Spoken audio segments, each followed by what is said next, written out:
Hear ye, let's talk about Medieval Spawn, issue number 1. Warning, there will be spoilers. So we get thrusted into this story with Spawn and his merry men on their way to somewhere we don't really know at this moment. And they run across this boy named Richard who is almost dead because they're in the snow and it's frozen and stuff. They pick him up and they're like, hey, what are you doing out here? Richard's like, well, my village was overrun by this plague of some kind, and like people were turned into demons, and now it's overrun with demons. I tried to go get help, but alas, I couldn't. Spawn happens to wonder if this is connected to what they're actually looking for at the moment, which they're looking for a man called Gregory Fitzroy, who ended up stealing this magical amulet from this place called the Black Vault. So Spawn ends up taking it upon himself to actually go help Richard and his village. When they get there, they find out that it is overrun by a bunch of meat zombie looking things. They end up fighting them. It's a pretty epic battle, just not gonna lie. And they end up actually running into Fitzroy, who Fitzroy happens to be the one responsible for this, because Fitzroy wants to resurrect his master named Abraxas, who will help Fitzroy get rid of the screams in Fitzroy's head. But alas, Spawn is here to save the day, and with the help of Richard, they actually do end up killing Fitzroy and saving what is left of the town. But from what I'm gathering, Abraxas does get released, and they have to now go track down Abraxas and destroy this evil god thing that, you know, pretty much used Fitzroy to get out of the dimension that he was in. And Spawn ends up taking Richard as his new squire, which, from what we've learned in this issue, he will eventually regret, apparently, because we are being told this in past tense. Alright, so let's take a look at the internal artwork. Just gotta say, this image got me to buy this first issue. Like, it is a badass, just saying. There's your creative team right here. And I actually really liked the artwork in this issue, which that's one thing that Spawn comics usually do very well, is the artwork is like always top notch. And this one does not disappoint. It is very well drawn. The colors very much pop off the page, which I was like very surprised by that, because, you know, you think Spawn kind of dark and like broody, and it's a very bright looking book. My coworker said that Medieval Spawn is Captain America colors, and he can't get that out of his head, and I thought that was pretty funny.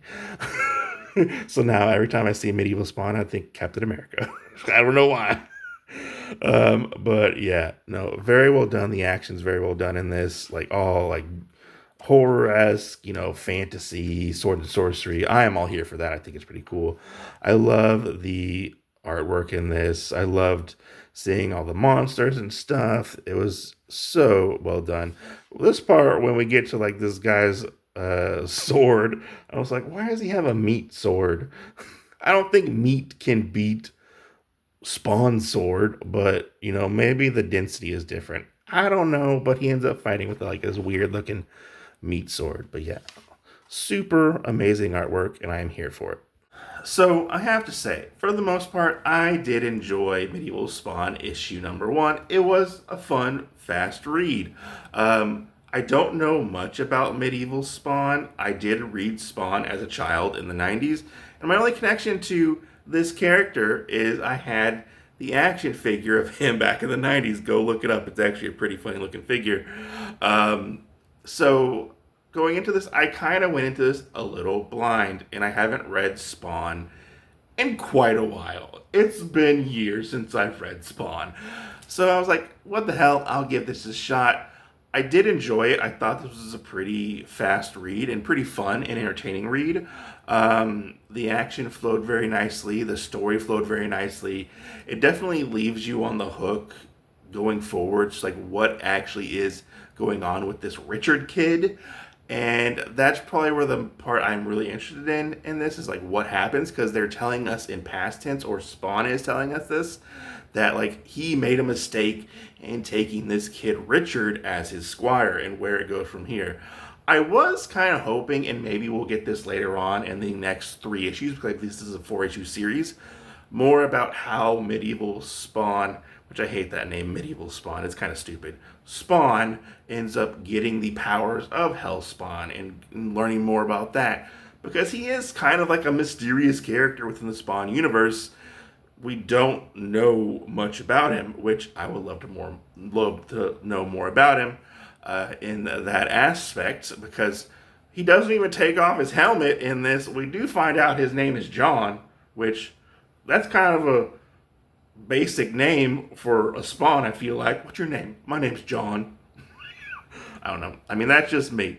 But yeah, I am looking forward to reading more of this. This isn't going to be like a really long read.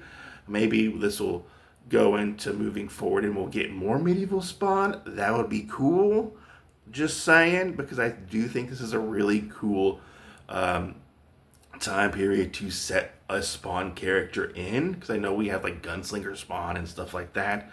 But yeah, I love all the magic and mysticism and stuff like that. It's a very cool setting to have this pretty awesome Spawn set in, and I look forward to seeing more. I would love to hear your thoughts down below. I'm Otaku Mike, and I will catch you guys on the next video.